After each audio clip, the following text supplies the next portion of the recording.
ডিসেম্বরের পর নির্বাচন দেওয়ার কোনো যুক্তি নেই মন্তব্য করে বিএনপি নেতারা বলেছেন, এই সরকারের আয়োজনের কমতি নেই, কিন্তু কাজের কোনো খবর নেই।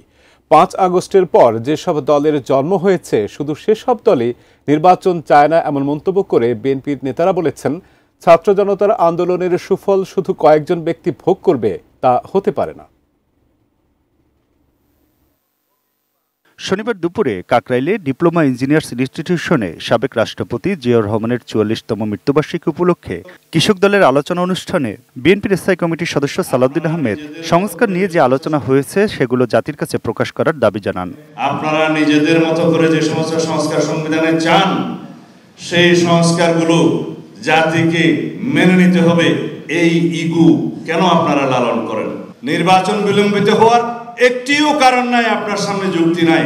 কেন আপনি ডিসেম্বরের বাইরে যেয়ে নির্বাচন দিবেন, সেটার পক্ষে একটিও যুক্তি নাই।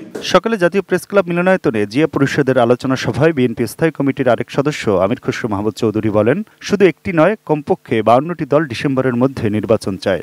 যে গণতন্ত্রের জন্য বাড়িঘর ভাঙচুরের মাধ্যমে আমাদের অনেক নেতা কর্মী, মা বাবা হার্ট অ্যাটাক হয়ে মারা গেছে।